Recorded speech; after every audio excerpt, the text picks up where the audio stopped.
Hey, everybody, welcome to the Entrepreneur Motivation Podcast. I am your host, Chris Bello, and today I've got Matthew Gullo with me. So, Matthew, or Matt, welcome to the show. Thanks, man. I appreciate you having me. So, if you want to give a quick introduction on who you are, obviously we met, or obviously to us, not to the audience, we actually met through a local real estate investor meetup that you put on usually about once a month, depending on like the time of the year. Into the holidays, we kind of take a little bit of a break. But you've been putting on that event for 2 years now, is that correct? That's right. Yeah. And you've just grown it to where you're getting what, 30, 40, sometimes 50 people coming out a month. We've got Yeah. to pull in Yeah. extra chairs and stuff. Yeah. It's been a little crazy here. We may have to change our venues here soon. That's amazing. But yeah, it started off as, maybe 10 of us in a room, and then sometimes we'd have 6 or 7, and it was just kind of a conference room table full of people. And then, 15, 20, 25, 30. I think at one point we had Sam Craven come, and that was probably our largest one. There had to have been 55 people in that space. I mean, people That were was insane. in And every I'm sure little it's because corner. he's been on the podcast, and everybody who comes to this event, for those who listen to real estate podcast called Bigger Pockets. So anyone who was listening to that podcast heard Sam probably on a recent episode, and maybe that brought more people. I don't know, or maybe we shared it to our list. I don't really know how that happened. Yeah, I think I said in the description that he had been on BP. He had been on a go podcast. listen to it, so I think that helped. Yeah, so even the last one where the elevator situation was like one of the elevators wasn't working, so some people were kind of lost, and then you started your presentation, and then like 15 people walked in at the same time. But we had about 40 people last month. That was amazing too. So that's probably been a really great like source of leads and at least clients or even friends. Like, right, we met on there, and now here we are talking on the podcast. Yeah. And that's kind of what I'm seeing with my podcast too, except you're doing it in person. You're building the community and you're meeting people, shaking hands and making relationships and working with other people. I think that's been the biggest key is really the relationships and the people that I've met. I mean, we've certainly done some deals out of there, and we're really starting to help a lot of investors, put money in their pocket, and they're super grateful. And that's very, very honoring to be able to help them. But I think the big thing is really just the key people that I'm meeting. You've had some and amazing the guests ripple talking. effect, The ripple effect is huge. And I probably will never know how much we really are impacting people. So I think that's the key there. And as long as you're doing stuff monthly, weekly, with some frequency, like you said, the ripple effect, you never know who you're going to impact. I mean, people may come in there and they may get started on their investment journey because of something they learned from your workshop, or they may end up being a client down the road. And even here, what we're doing, what you and I are doing here, I always talk about the power of podcasts and stuff. Assuming we're here like as a species 500 years from now, hopefully, knock on wood, this podcast may still be adding value to people at that time and have listens, right? Because it's going to be like archived and on the internet somewhere. Yeah. On Apple Podcasts, or I don't know. That's pretty incredible to think about, really. Isn't it? Like I mean, even books like Think and Grow Rich and Napoleon Hill, we all read stuff like that still years later. So people may be listening to our voice here, in the future. Yeah, no, you're right. The impact is definitely difficult to measure.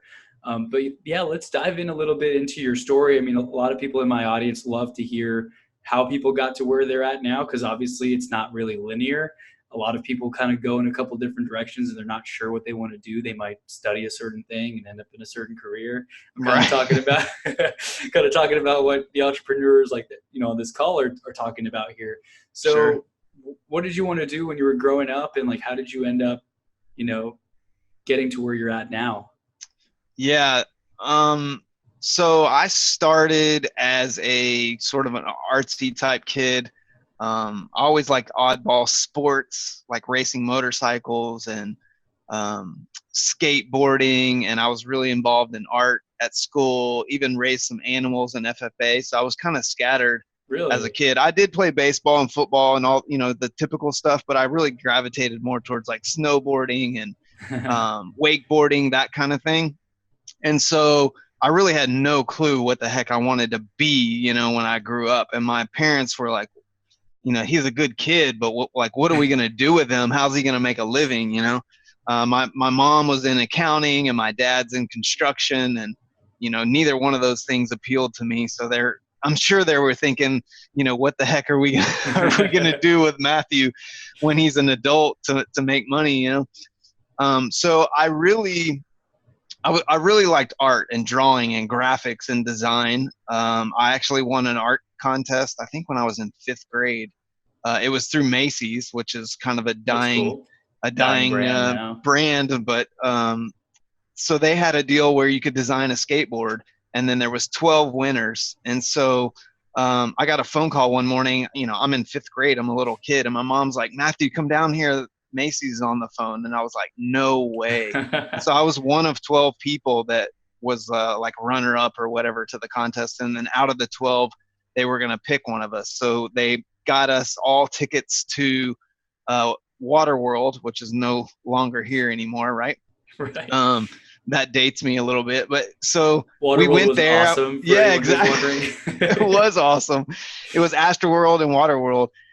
So it was a bunch of skateboarders at Waterworld, and they had this big, huge event. And I didn't win first place, but everybody there was probably 5 to 10 years older than me. And so I just tell that story to like give a sense of like, what I was thinking as a kid, and that sort of art was really inside of me.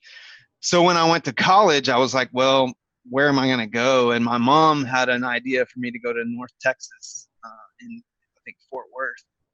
And it was like, maybe 3,000 or 4,000 people there. And I was like, I don't think that's my speed. So I followed a bunch of my friends and maybe my heart to Texas A&M, where there was 40,000 people, so I could have a lot of fun.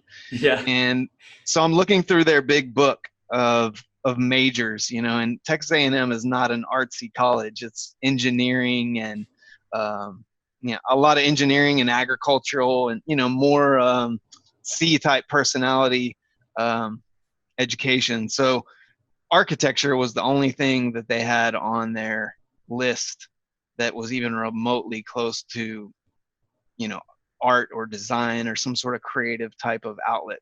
Mm-hmm. So that's what I did, man. I went to A&M, got into architecture, really absolutely loved it and felt good about it, graduated, got a job back here in Houston, Texas, and worked for a firm for about 4.5 years, then switched to another firm just to do a little bit different project type, and then did that was about another 4.5-year stint or 4-year stint. And then I switched to a third firm where we were doing education work. So like Spring Branch ISD, U of H, those were 2 of my big clients. We worked for pretty much every ISD, and a few colleges.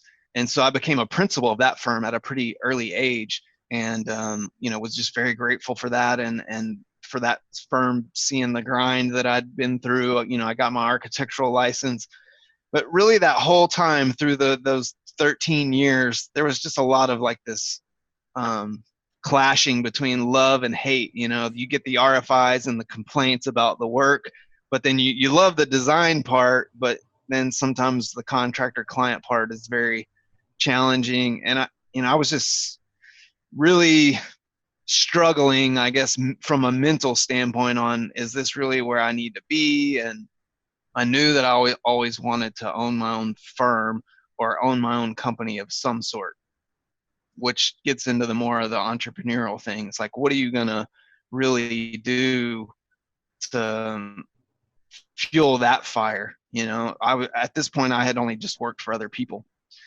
Both my parents actually had their own businesses too, so that's important to note. Okay. And so you a lot of bit of that as a little bit. I will just and you see it, Yeah. Of course, they advise don't do it. Get a safe, secure job like the rest of the world tells you. So neither my brother or I listened to that advice. So both of us are running our own show now. What's your brother up to now? So he's a commercial contractor. Okay. And he has a pretty reasonable sized commercial contracting company here in the city.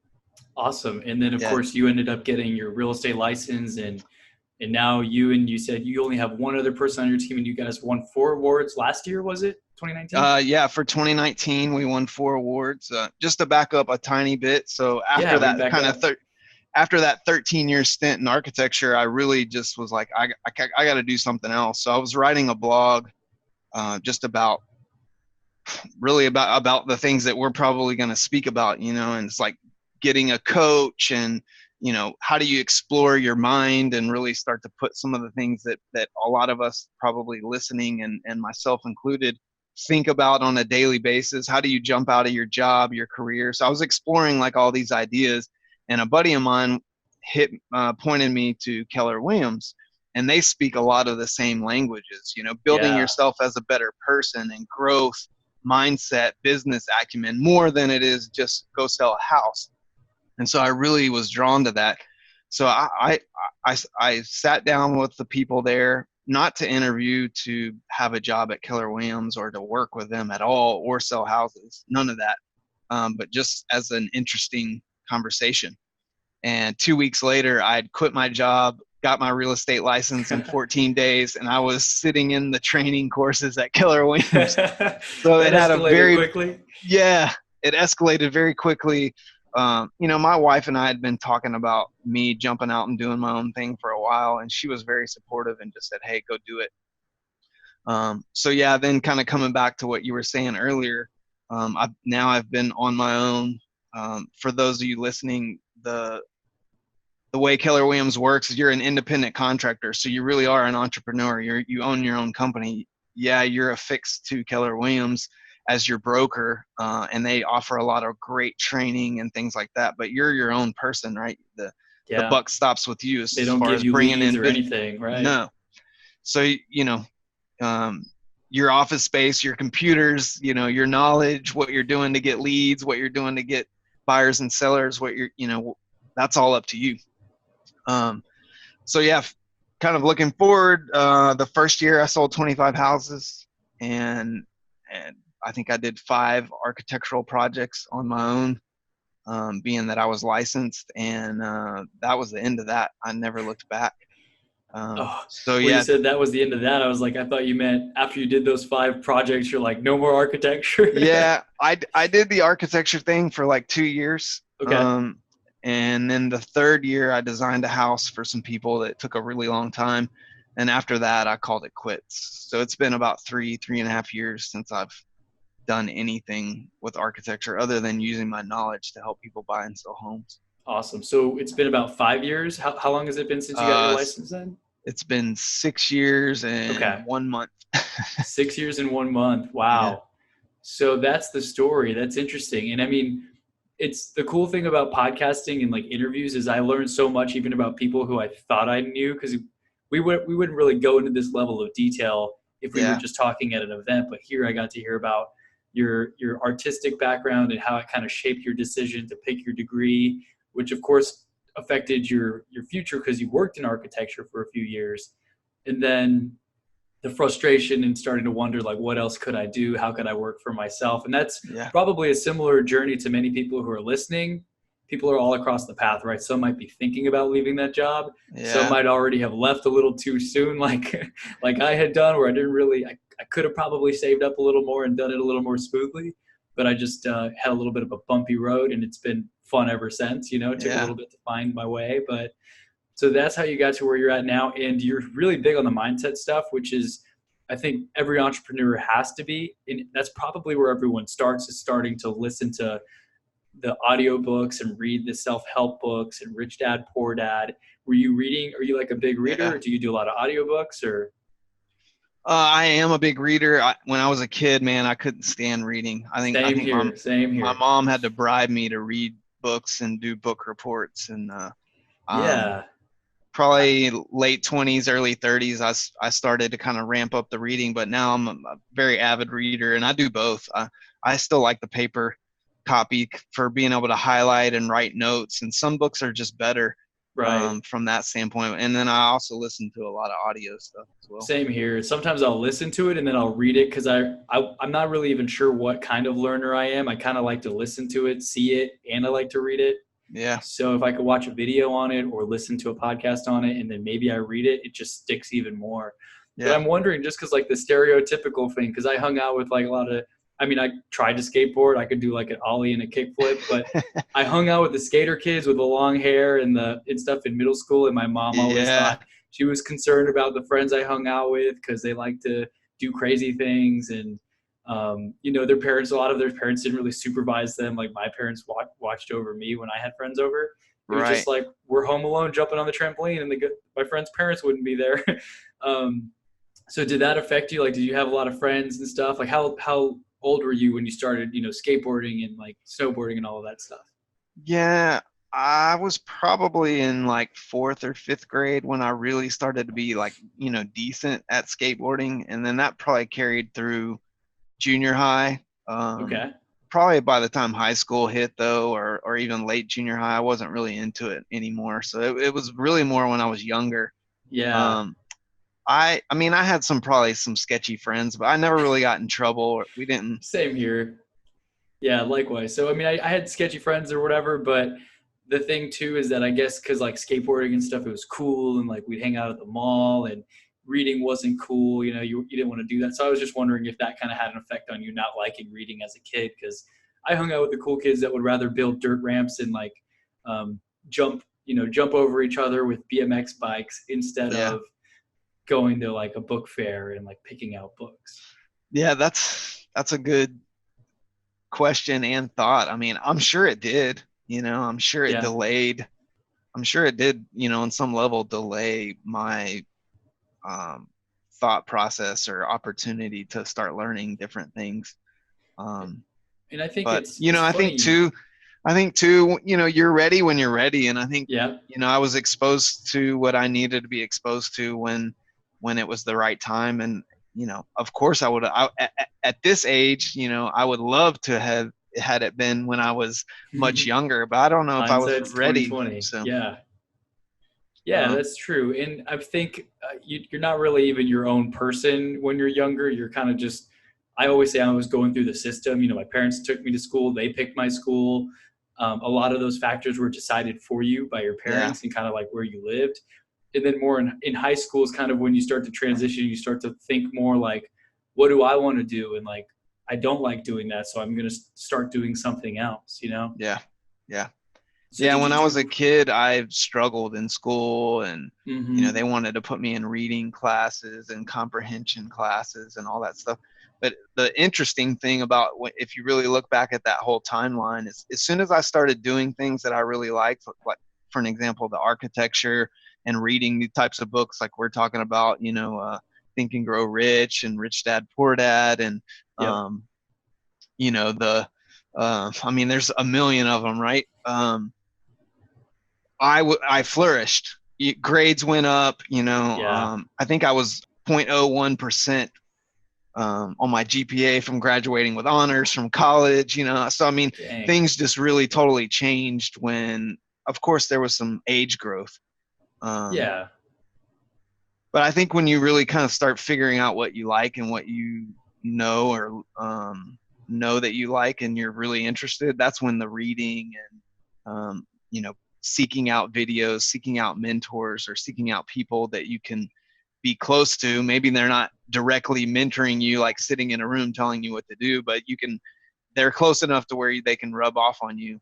I think then you're on to something as far as maybe taking a leap of faith and leaving your job, or uh, when you really feel strongly convicted about something like that. Um, Yeah, I noticed the exact same thing with me, and I've spoken about it on previous podcast episodes where I thought I hated learning, I hated reading. I didn't find Seabiscuit, summer high school reading as interesting. It was like super thick book about a horse or whatever, and the jockey. I think I spark noted it. yeah, But whenever I read a book the same thickness on like Tony Robbins, like Awaken the Giant Within, yeah, I'm there like rereading pages and like putting it on my Instagram story, yeah, highlighting things, and no one's got a gun to my head making me do it. It's like I actually want to do it and I like the information. And yeah. it just makes me feel good and like makes me feel like anything's possible, right? Versus maybe a story that wasn't so interesting that I had to write a paper about. Right. Yeah. Yeah. So 100%. did you mention you were doing some certain sports in high school? I'm just curious to see like when you transitioned from like skateboarding to like what was your high school experience like? Um, so junior high, I played football, and then I also did. I played the trumpet, and then high Okay. school, I quit all of it, and I actually was racing motorcycles. So That's cool. I got pretty good at dirt bikes, and so did some small supercross stuff and a lot of motocross. There's about 5 or 6 tracks within about an hour of my house growing up, and so and we would do some stuff in Austin and Waco as well, but basically traveling a little bit for kind of the Texas circuit and doing some racing after my parents saw that I was good and I wasn't going to kill myself like trying to race with lack of skill or anything. And then that pretty much had to slow down or stop in college. Yeah, it's kind of hard to maintain that plus the studying. Right? And architecture is very intense as far as the time on task, right? Yeah.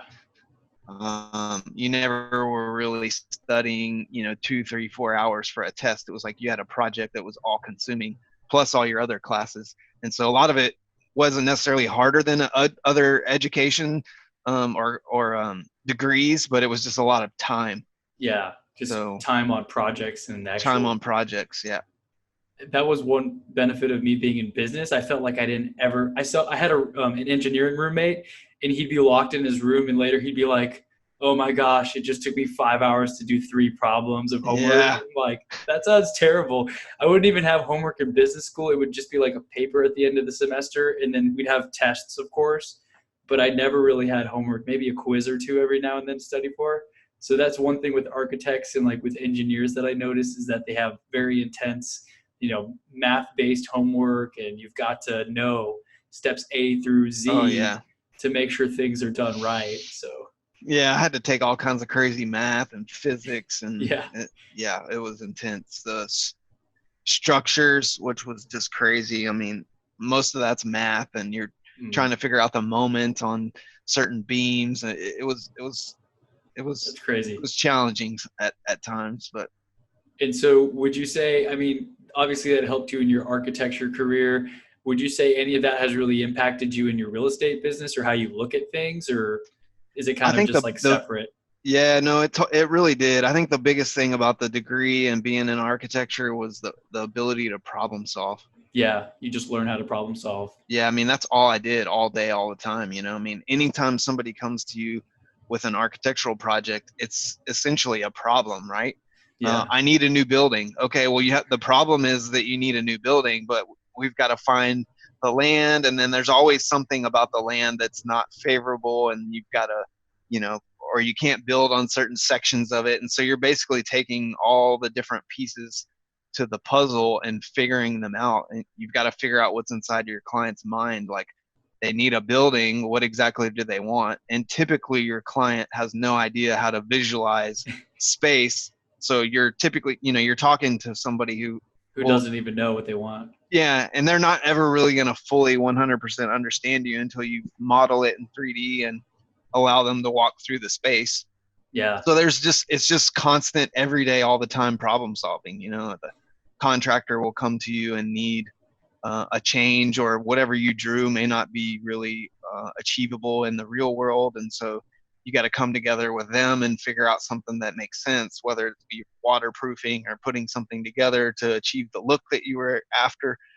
So that's just really helped me in life. I mean, you're always faced with some type of challenge, not in a bad way, right? But there's challenges, and being able to figure out a way to persevere is really key.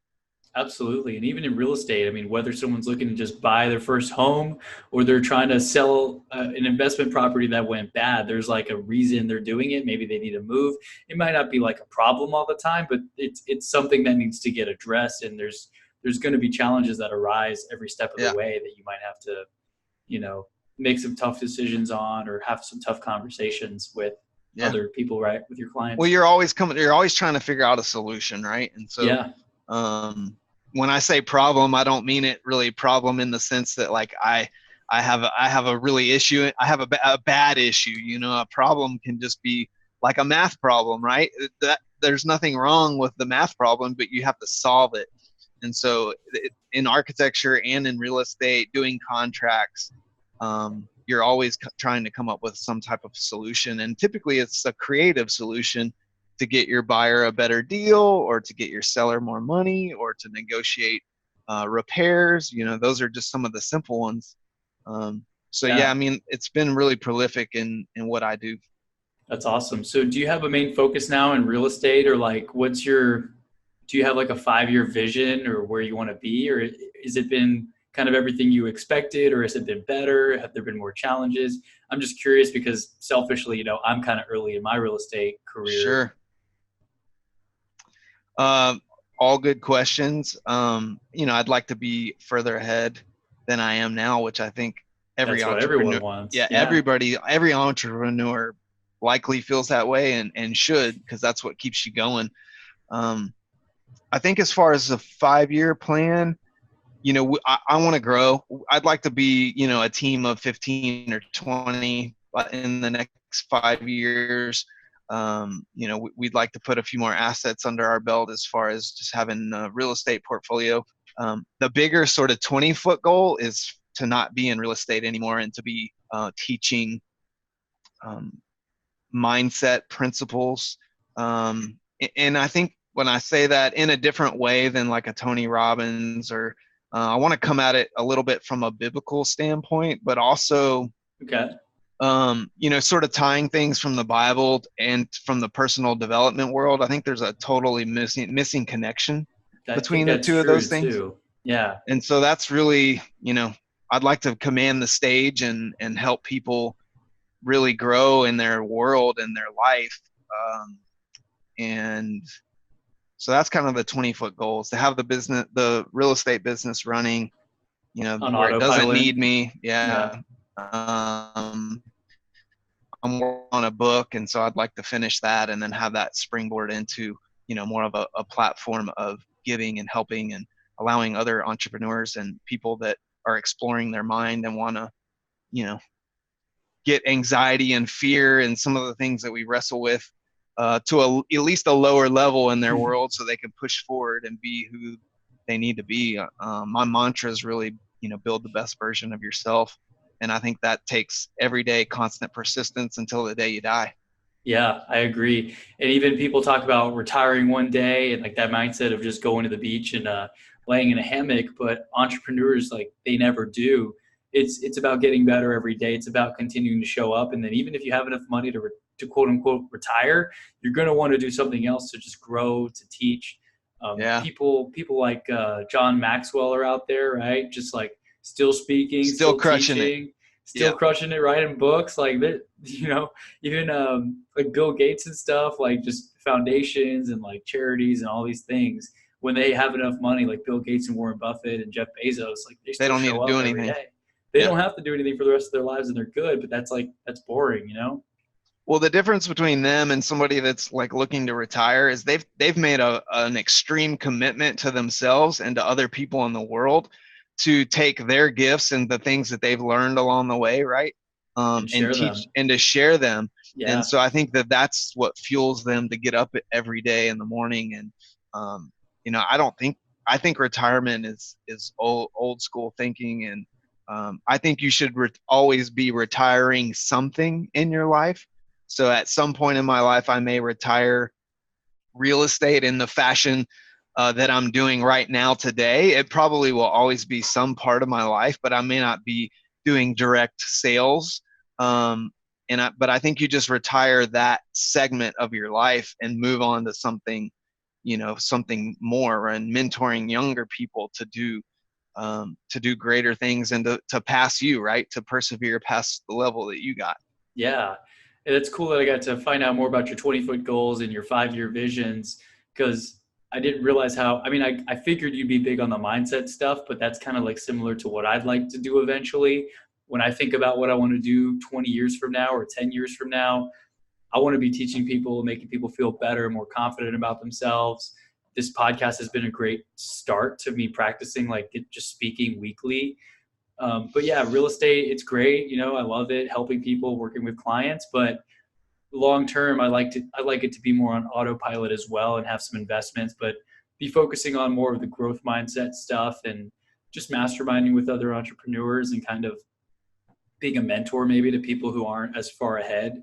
or aren't where we are, kind of pull them up as well. So that's a really cool vision that you have there. And I got a glimpse of it at this last meetup that you did. You were actually talking all about mindset for 2020, and like, and we were, for those listening, we were reviewing The Millionaire Real Estate Investor by Gary Keller and like Jay Papasan and all. And I think there's one other guy, poor guy, I don't remember his name. Dave Jinks. What was his name? I think it's Dave Jinks. Dave Jinks, yeah. So give them all credit, because usually I only give Gary Keller credit. But I know there's other authors there. So we were talking about that book, and a lot of its mindset and just consistently showing up. Like, you got to make a lot of offers in order to find properties and get good deals. That's the same with life, right? You got to swing at 100 baseballs or whatever to hit a home run. I don't know. I can't hit a baseball right now. I'm not very good. I can't even do top golf very well. The ball just like rolls to the first hole. I'm right there with you on the golf thing. That's just not my strength. And I'm not really super interested in getting too much better. You know, it's one of those things. You have to be very interested in golf to get to the point where you're really good. And I don't have that in me. I don't either. So do you have, like, I know you like sports cars and you like watching racing and stuff. What do your hobbies look like now? You know, really cars. I love cars. I don't do a ton with it, but sometimes I'll go to a meetup or two. I've had the good fortune to drive with BMW, the M class team on the track up in Austin on cool. COTA. Yeah. So COTA. Yeah, we took the M3s and the M4s around the track, and then we did an M2 slalom course. And then I think we did the M5, the M6, the X5M, and one other car. I think it was the 550, turbo 550, because the M5 wasn't out yet. And we did all those from like a 0 to 60, and then you had to do a hard stop inside the box. So it was like a full day of training, with professional drivers, and then getting to drive several laps around the track. And then I this past year I did the same thing with Mercedes AMG.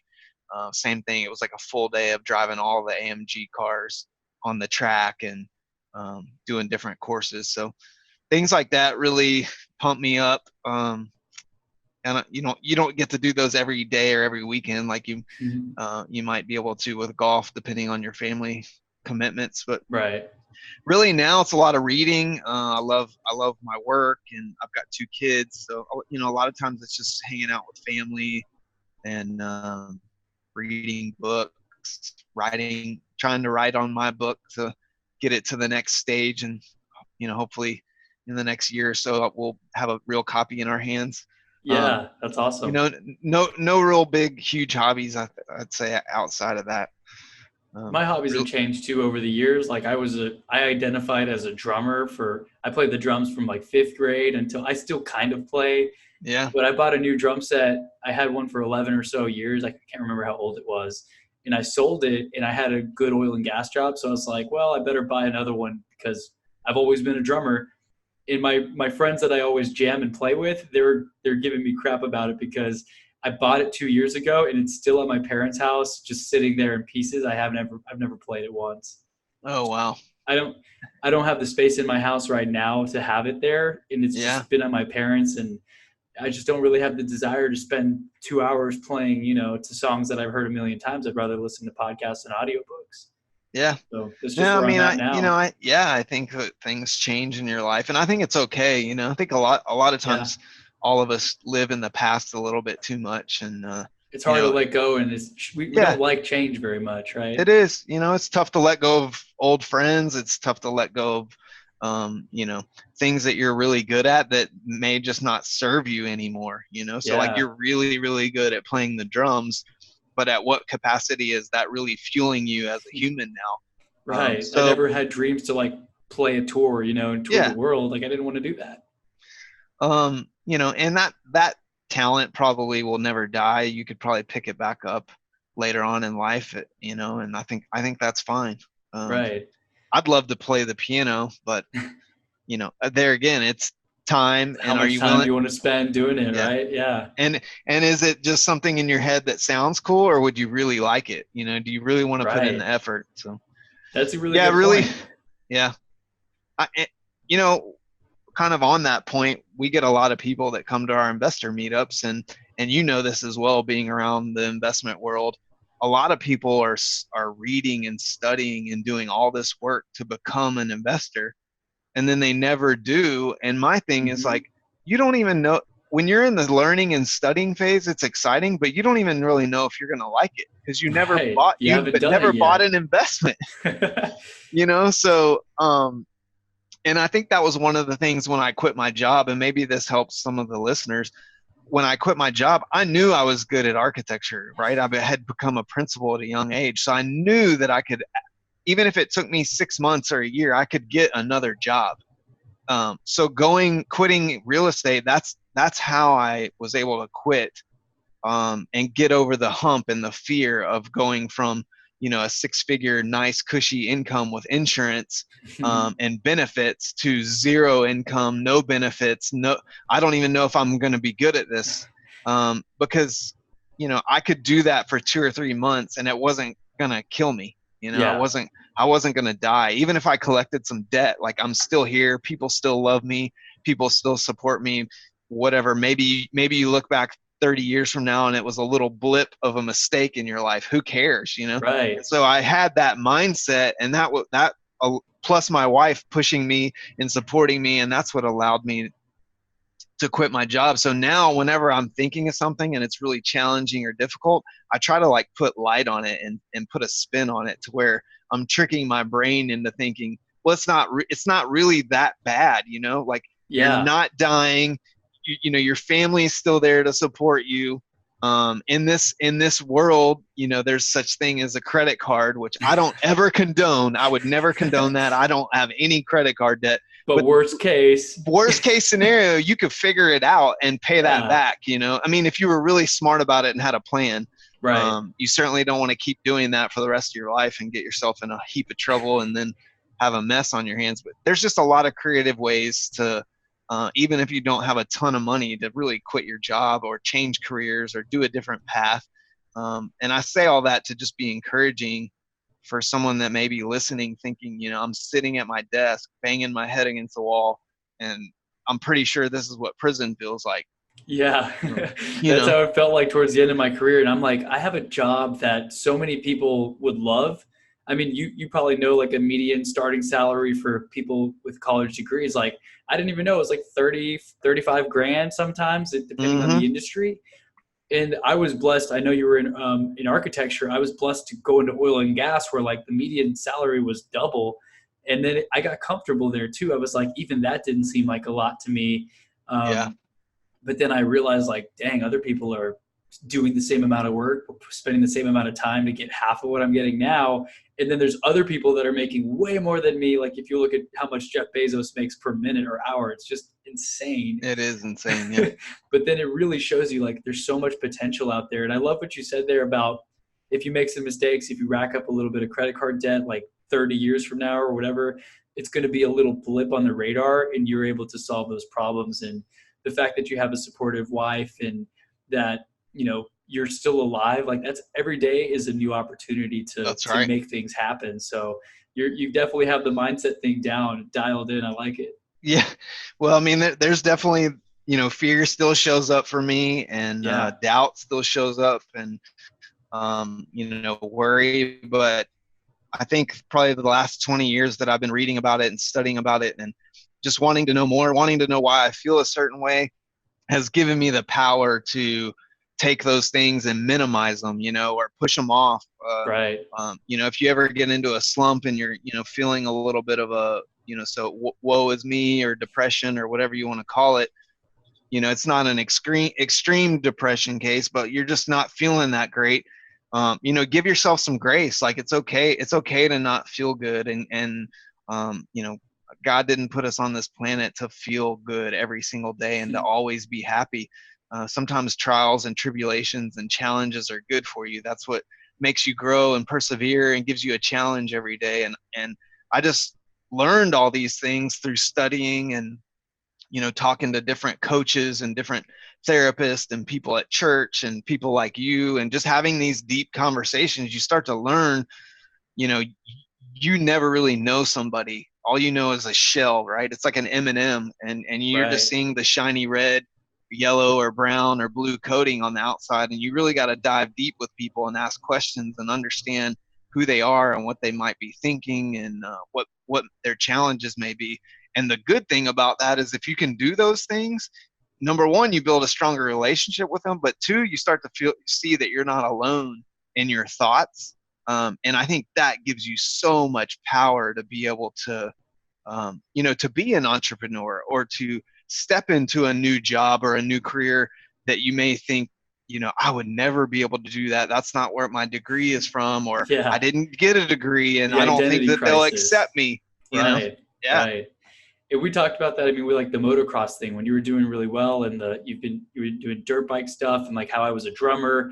That was like my identity. Like that's all I ever posted about on social media. And I'm sure you probably had photos, and that's what you did every weekend. And then you got different friends, you got different interests. You started, working in real estate, and then architecture, and then real estate, and kind of things change, like you said. And it can feel weird to let go of that past, but it's because you're going towards something else that's your new target, your new goal. And it's okay to reinvent yourself too.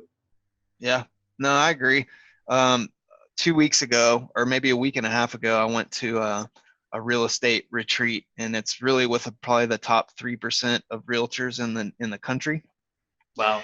And they had a guest speaker there who is Todd Herman, and he wrote The Alter Ego Effect.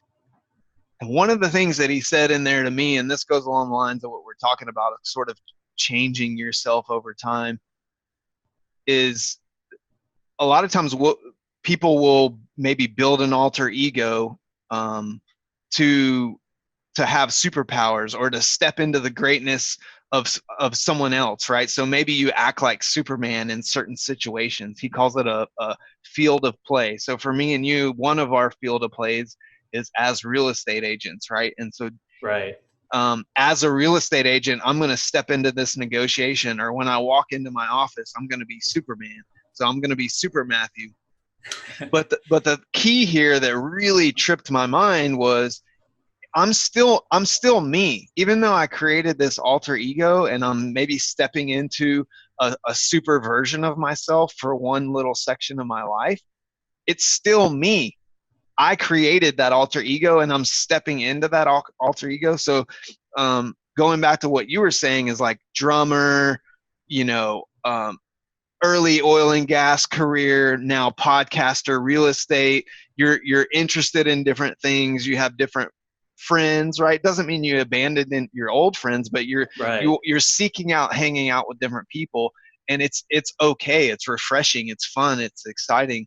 And living in the past is the past. Yesterday's the past. It doesn't really matter what I did yesterday. If I don't show up like a beast today, I'm not going to have any money or resources to help, my family. Yeah, that's super powerful. And like one quote, I can't remember the exact quote from Grant Cardone, but it's like, success is your duty, your responsibility, and your obligation, something like that. And I love that, because it is, if you're not being successful, you're not going to be able to provide for your family. You won't be able to pay your bills. You won't be able to go drive race cars, in Austin.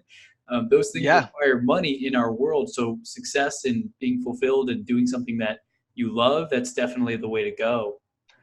It allows for experiences, and it's like the harder you work, the more money you make. That's great, but it's really more about the mindset shift that you have. Absolutely. A lot of times it's not the money.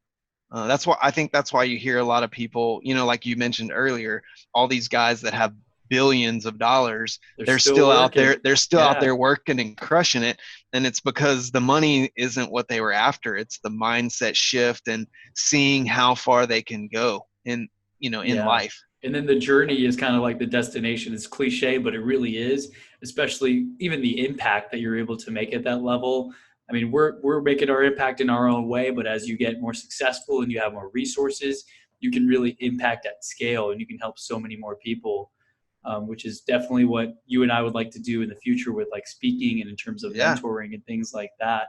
But I know we're kind of getting towards the end of the hour. Was there anything else you wanted to touch on here, or if you want to share where our audience can reach out to you as well? Yeah. No, I appreciate you having me on. And It's if great. anybody wants to reach me, they can email me at Matthew, Matthew, at gullogroup.com. And Gullo is Gullo.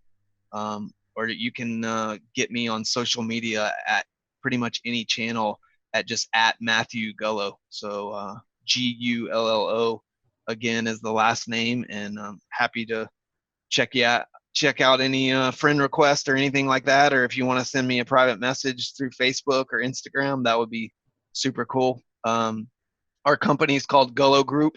Our website is down being renovated right now, but gullogroup.com will be up again later on. And if you're interested in learning more about my future book, just shoot me an email and I'll put you on a list, and we'll start dripping little bits of knowledge from that. Awesome. That's exciting. I'll definitely put all of that in the show notes and on the YouTube video. Cool. And like we talked about, maybe 200 years from now, people will go and they'll download that book and they'll listen to this episode, and we're going to be making impact well past our time here on this earth. So that's pretty cool to think about. Super. Yeah. Super exciting. It was great having you on, Matthew, man. I appreciate you coming on, and it was really cool getting to know you more in your story, other than like the 1 or 2 hours that we see each other, every few months at these events that you've been putting on. Yeah, it was fun, man. I really appreciate this, and I appreciate you carving out the time and allowing me to be on here. It's awesome. Yeah, absolutely. Likewise, these kind of meetings are beneficial for me as much as they are for the guests who are able to kind of spread their message too, because I learn new things, I pick up new nuggets, I get new ideas on mindset, and for sure, it's just the way to continue to share information. And the fact that we're going to be sharing this with our audience and thousands of people are going to get access to this like within a week, that's pretty awesome too. Yeah, that's crazy. Yeah. Well, hey man, great talking with you again, and thank you. And I'll see you at the next meetup that you put on. Yeah, man. We'll see you. I think February 26th. I'll be there. That's awesome. All right. Cool. All right, man. Have a good one. You too, man. Thank you. Bye.